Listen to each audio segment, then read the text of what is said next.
Salam Bapak Ibu, Saudara-saudara kekasih dalam nama Tuhan kita, Tuhan Yesus Kristus. Dan selamat bertemu kembali di YouTube saya, Pendeta Rudolf H. Pasaribu Channel.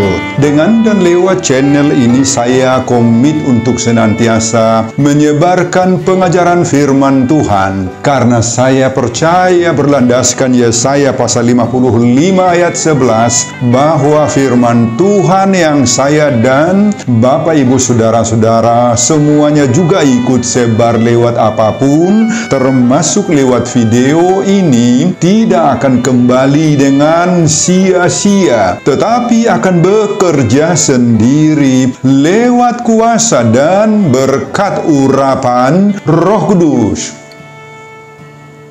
Mari Bapak Ibu Saudara-saudara semuanya saya ajak membantu saya menyebarkan pengajaran firman Tuhan, khotbah di pertanggungan minggu ke-13 sesudah Trinitatis 3 September 2023, terambil dari kitab 2 Tawarikh pasal 9 ayat 1 sampai 8 dan bacaan dari kitab 2 Korintus pasal 8 ayat 1 sampai 7. Diikat oleh topik atau tema melayani dengan kasih. Dalam bahasa Batak Toba dituliskan mengurupi sianasa haholongon. Saya baca untuk kita, simaklah pembacaan firman Tuhan berikut ini. Judul perikop 2 Tawarikh pasal 9 ayat 1 sampai 12 adalah kunjungan Ratu Negeri Seba. Khotbah kita dari ayat 1 sampai ayat 8. Ketika Ratu Negeri Seba mendengar kabar tentang Salomo, maka dengan pasukan pengiring yang sangat besar dan dengan unta-unta yang membawa rempah-rempah, banyak emas dan batu permata yang mahal-mahal, datanglah ia ke Yerusalem hendak menguji Salomo dengan teka-teki. Setelah ia sampai kepada Salomo, dipercakapkannya lah segala yang ada dalam hatinya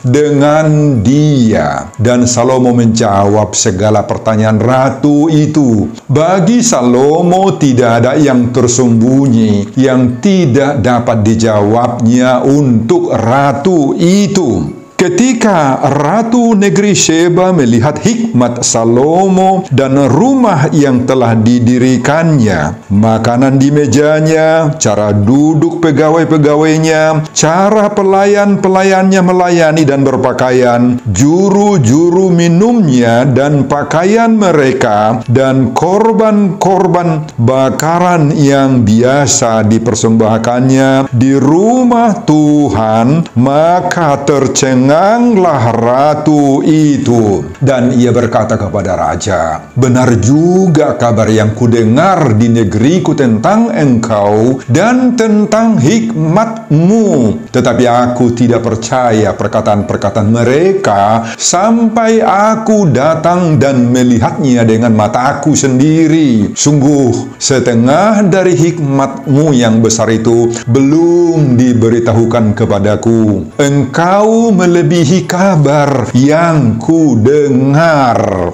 Berbahagialah orang-orangmu dan berbahagialah para pegawaimu ini yang selalu melayani engkau dan menyaksikan hikmatmu. Terpujilah Tuhan Allahmu yang telah berkenan kepadamu sedemikian hingga ia mendudukkan engkau di atas tahtanya sebagai raja untuk Tuhan Allahmu. Karena Allahmu mengasihi orang Israel, maka ia menetapkan mereka untuk selama-lamanya dan menjadikan engkau raja atas mereka untuk melakukan keadilan dan kebenaran.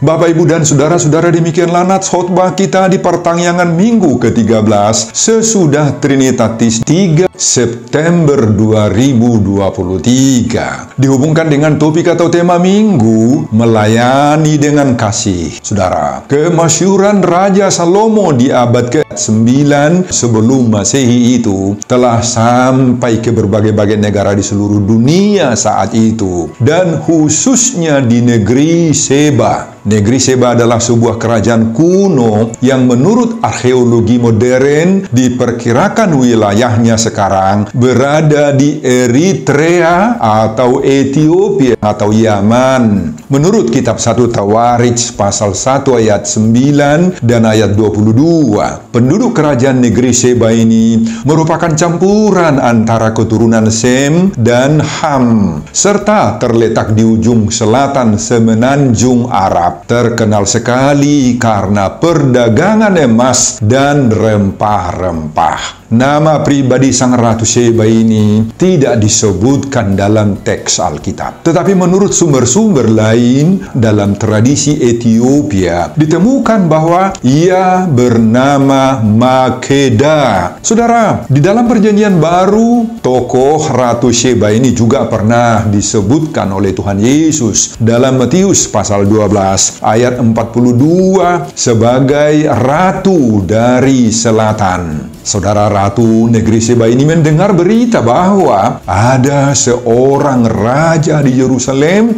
yang menurut berita yang didengarnya itu sangat-sangat berhikmat. Tidak ada yang bisa menandingi hikmatnya. Selain itu, Ratu Seba juga mendengar tentang kejayaan dan kekayaan yang dimiliki oleh Raja Salomo itu. Dan berita itu telah sampai juga kepada bangsa-bangsa lain. Sehingga Salomo itu melebihi penguasa-penguasa lainnya di muka bumi ini.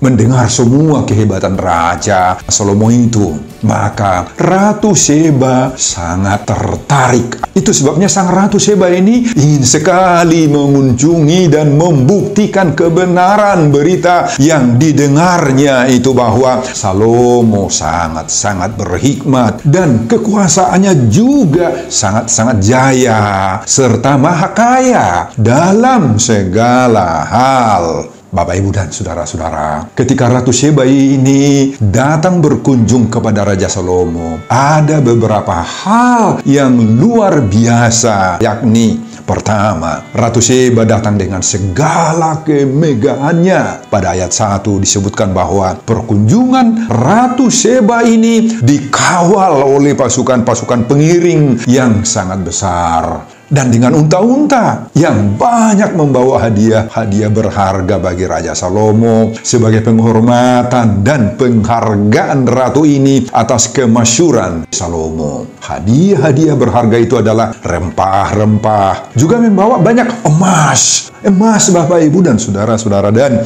batu permata yang mahal-mahal. Kedua, selanjutnya dalam nats khotbah kita diceritakan bahwa ketika Ratu Seba bertemu dengan Salomo di istana Yerusalem, Ratu Seba menyampaikan semua hal lewat berbagai-bagai teka-teki yang sudah lama terpendam dalam isi hatinya. Dengan teka-teki inilah Ratu Seba menguji kebenaran berita-berita yang sudah pernah didengarnya selama ini. Bagaimana Raja Salomo menghadapi ujian-ujian dalam bentuk teka-teki yang diajukan oleh Ratu Seba ini.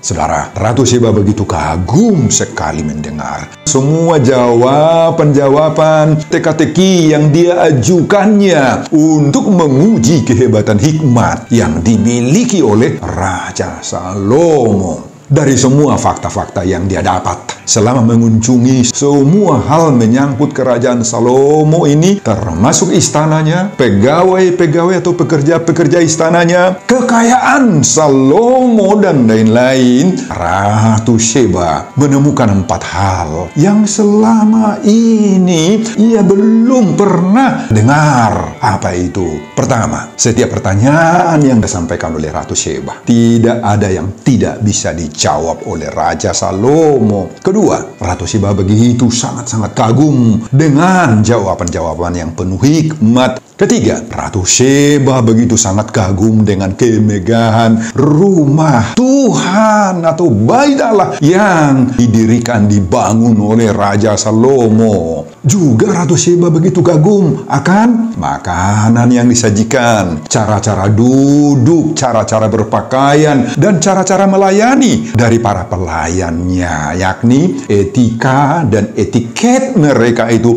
begitu menginspirasi sang ratu. Sebagaimana ayat 4a. Menurut Ratu Sheba, sikap dan gaya hidup serta pelayanan yang seperti ini akan menjadi tiruan contoh yang baik bagi semua orang, termasuk bagi Ratu Sheba sendiri. Keempat, Ratu Sheba begitu tercengang sekali melihat cara mempersembahkan korban di rumah Tuhan. Sebagaimana ayat 4b, Ratu Sheba tidak pernah melihat atau melakukan hal seperti itu sebab dia tidak beragama. Bapak, Ibu, dan saudara-saudara, hasil perkunjungan dari Ratu Sheba ini pada akhirnya melahirkan kehidupan baru bagi Ratu Sheba sendiri. Di samping mengakui keagungan-keagungan, hikmat pengetahuan yang dimiliki oleh Raja Salomo, tetapi pada akhirnya yang paling penting, Ratu Sheba ternyata memuji Tuhan yang dikenal dan disembah oleh Raja Salomo dan bangsa Israel. Sebagaimana pada ayat 8. Meskipun sang ratu ini bukanlah seorang yang beriman, namun pertemuannya dengan Raja Salomo membuat dirinya mengakui kebenaran Allah. Saudara, Raja Salomo berhasil menjadikan dirinya alat Tuhan untuk memperkenalkan Allah kepada orang-orang penting dunia saat itu. Melalui sikap hidup Raja Salomo, maka Tuhan dikenal, Tuhan disembah oleh bangsa-bangsa lain. Bapak, Ibu, dan saudara-saudara, itulah isi keseluruhan khotbah kita di pertengahan minggu ke-13 sesudah Trinitatis 3 September 2023. Dihubungkan dengan topik atau tema minggu, melayani dengan kasih. Apa pengajaran Tuhan bagi kita lewat khotbah ini? Pengajaran pertama, hikmat yang dari Tuhan begitu berharga. Dengan hikmat dari Tuhan, kita mampu menangani berbagai-bagai kerumitan hidup. Saudara, di dalam Alkitab kita mengenal sosok Salomo, seorang raja Israel yang sangat-sangat berhikmat. Hikmat yang dimiliki oleh Raja Salomo tidak tertandingi oleh orang-orang pada zamannya. Bahkan oleh para ahli pikir Mesir sekalipun tidak bisa ditandingi. Karena orang Mesir itu dikenal sebagai orang-orang yang sangat bijaksana, tetapi tidak bisa menandingi hikmat yang dimiliki oleh Raja Salomo. Sebab itulah ia mendapat nama di antara segala bangsa sekelilingnya saat itu. Tak heran Bapak Ibu kalau orang-orang dari segala bangsa datang untuk meminta petunjuk hikmat Salomo itu. Dalam khotbah ini, hikmat Salomo itulah yang mengundang Ratu Sheba dari negeri jauh untuk belajar hikmat dari Salomo. Alkitab mencatat berbagai-bagai jenis hikmat yang dimiliki oleh Salomo. Beberapa contoh kita sebut di sini. Dengan hikmat yang dari Tuhanlah, maka Salomo dapat sangat-sangat produktif sekali mengubah 3.000 Amsal dan 1.005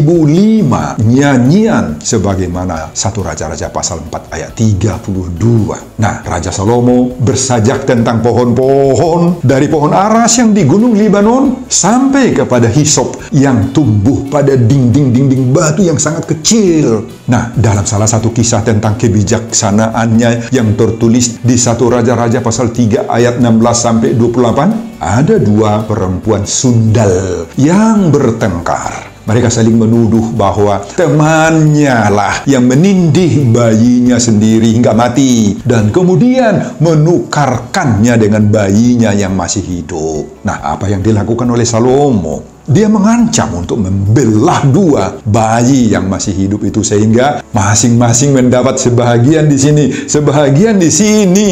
Ya, tentu saja ibu bayi yang asli itu tidak tega hatinya membiarkan anaknya mati dipotong 2 toh. Akhirnya ibu kandung dari anak itu mengalah memberikan bayinya itu untuk diambil temannya saja. Nah, justru disinilah letak kecerdikan Salomo. Tindakan yang berisiko itu menguak siapa sebenarnya ibu dari bayi yang masih hidup itu aslinya. Saudara, disinilah pentingnya hikmat yang dari Tuhan itu. Orang yang memiliki hikmat yang dari Tuhan itu tahu mengambil tindakan yang tepat pada orang yang tepat dan dengan cara yang tepat pula. Orang yang berhikmat itu tidak akan pernah gegabah mengambil keputusan padahal akhirnya salah. Disinilah kita diajari oleh Tuhan lewat khotbah ini bahwa hikmat yang dari Tuhan itu begitu berharga sekali. Sebab dengan hikmat yang dari Tuhan itu kita akan mampu menangani berbagai-bagai kerumitan hidup ini. Mampu menolong atasan kalau dia atasan, menolong rekan sekerja, menolong apalagi bawahan kita yang mengalami berbagai-bagai masalah. Kita akan mampu menolong teman-teman yang di PHK,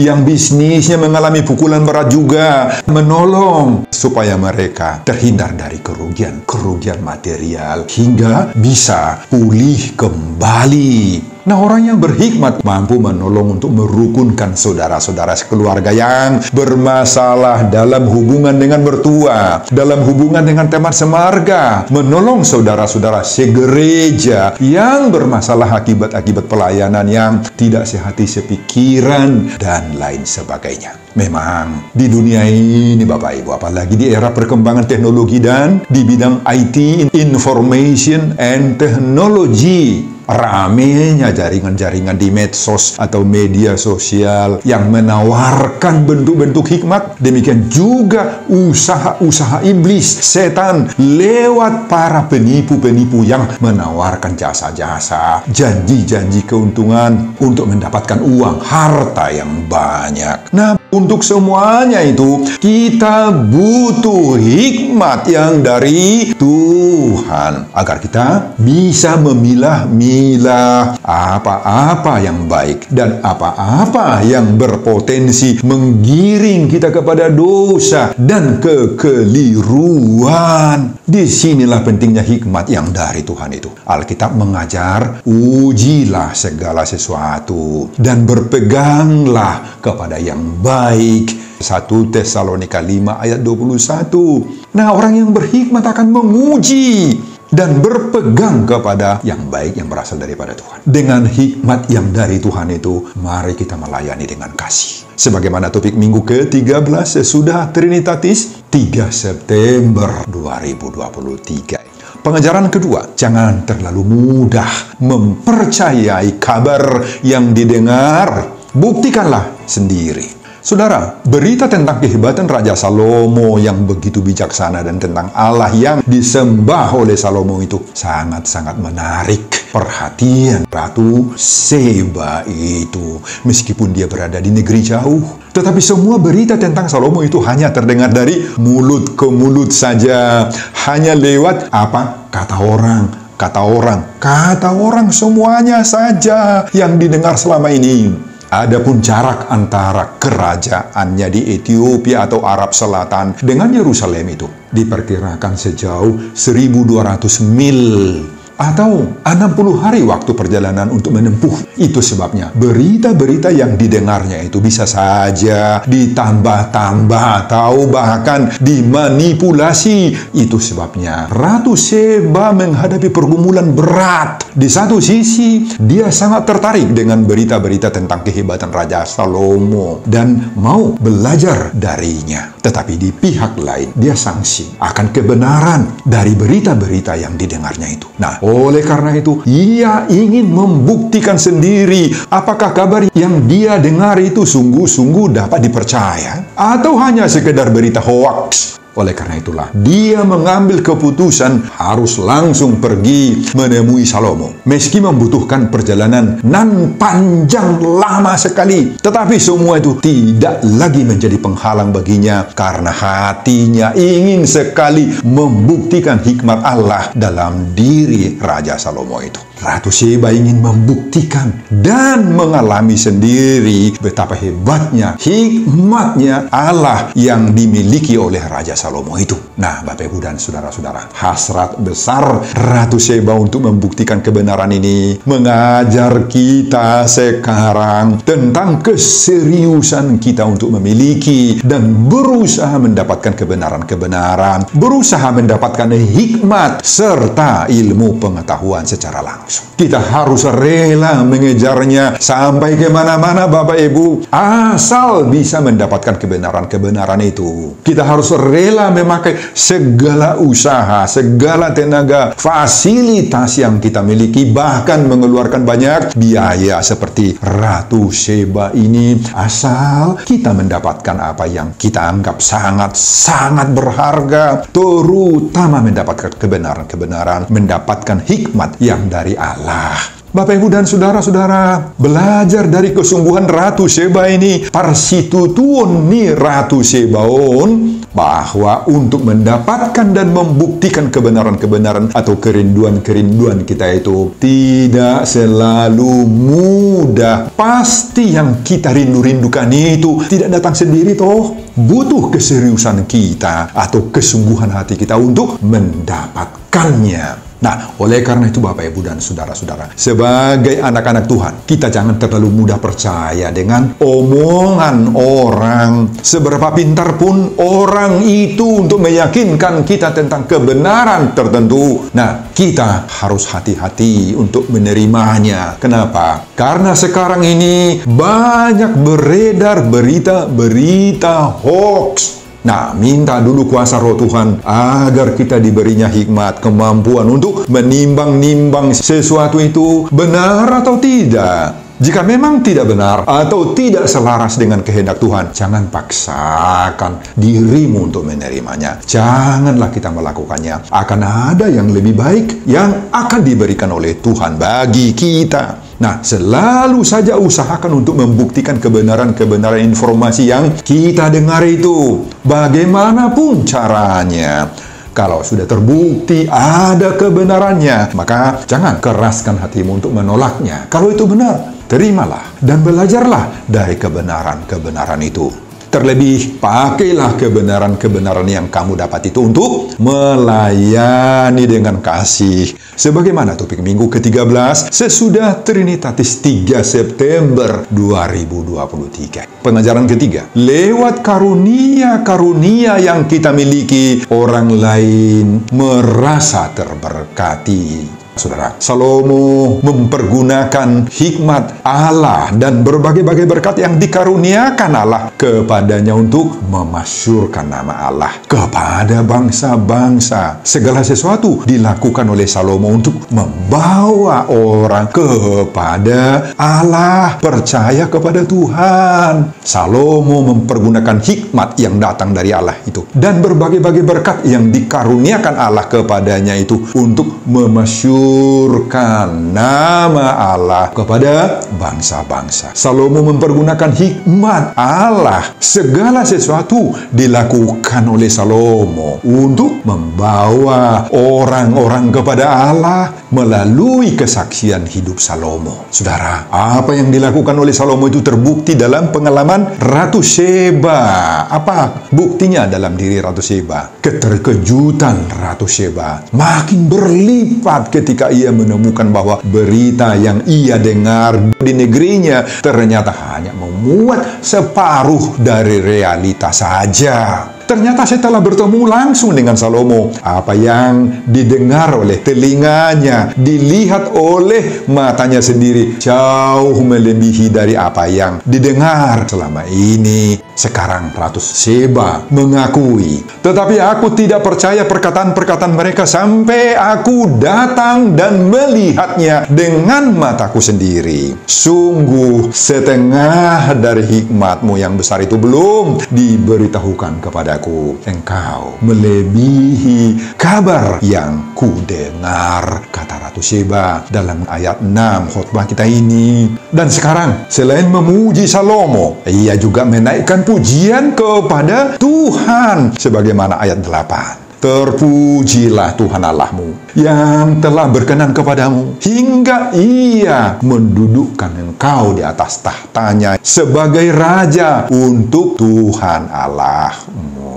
Bapak, Ibu, dan saudara-saudara, pengalaman Ratu Sheba dan Salomo ini menyadarkan kita semua pendengar khotbah ini bahwa pada saat ini juga, sekarang Allah memanggil kita semua orang percaya dan mengutus kita menjadi berkat bagi orang-orang lain. Terutama bagi yang belum mengenal Kristus, agar mereka mau percaya. Mereka mau memuji nama Tuhan Yesus Kristus. Nah, Tuhan sudah memperlengkapi kita, Bapak, Ibu. Apa perlengkapan Tuhan yang perlu harus kita bawa? Untuk melaksanakan panggilan itu, Tuhan terlebih dahulu memperlengkapi kita dengan hikmat-Nya. Agar lewat hikmat yang diberikan oleh Tuhan itu kepada kita, maka kita mempertunjukkan semua kehebatan, kebesaran, kebaikan Allah kepada semua orang. Dan semua orang kita harapkan akan terbuka hatinya dan akan mendapatkan kerinduan juga untuk ikut memuji Tuhan. Sebagaimana kesaksian Ratu Sheba pada ayat 8, sekali lagi ayat 8 mengatakan, terpujilah Tuhan Allahmu yang telah berkenan kepadamu. Semoga makin banyak orang yang selama ini belum kenal Kristus, belum kenal Tuhan kita, mengucapkan seperti pengakuan Ratu Sheba ini. Saudara, inilah tujuan akhir dari khotbah kita ini. Kita semua orang percaya juga dipanggil menyatakan kehadiran Allah dalam hidup kita. Orang lain dapat mengenal Allah yang kita sembah. Ketika hikmat Allah dikaruniakan kepada kita, maka kita diberi tanggung jawab untuk membawa orang-orang lain mengenal sang sumber hikmat itu, yakni Allah. Semoga kita diberi Tuhan hikmat-Nya yang tinggi, agar kita mampu melayani dengan kasih, mengurupi sianasa haholongon. Sebagaimana topik minggu ke-13 sesudah Trinitatis 3 September 2023. Sebelum saya mengakhiri khotbah ini, kembali saya mengajak Bapak, Ibu, dan saudara-saudara untuk membantu saya menyebarkan firman Tuhan khotbah di pertanyaan minggu ke-13 sesudah Trinitatis 3 September 2023 dari 2 Tawarikh pasal 9 ayat 1-8 ini, agar semakin banyak orang yang mau melayani dengan kasih, mengurupi sianasa haholongon, termotivasi lewat khotbah ini. Simak juga video-video khotbah saya yang lain agar Bapak, Ibu, dan saudara-saudara memiliki sentuhan dan pemahaman rohani yang semakin diperkaya. Buka di YouTube saya, Pendeta Rudolf H. Pasaribu Channel. Selamat mengikuti ibadah pertanyaan minggu ke-13 sesudah Trinitatis buat kita semuanya. Tuhan Yesus memberkati kita. Salum Horas. Amin.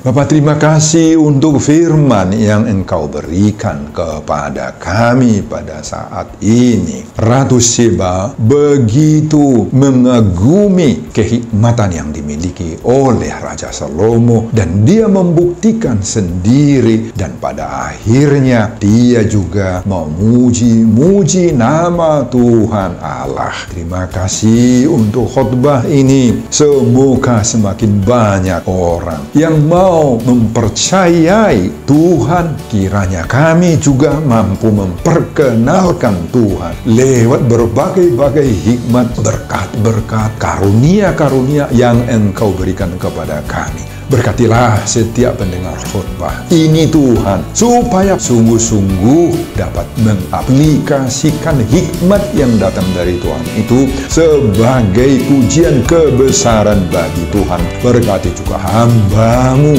untuk mempersiapkan khotbah-khotbah berikutnya, dan semuanya ini saya peruntukkan demi kemuliaan hormat kebesaran nama Tuhan. Di dalam nama Yesus saya berdoa. Amin.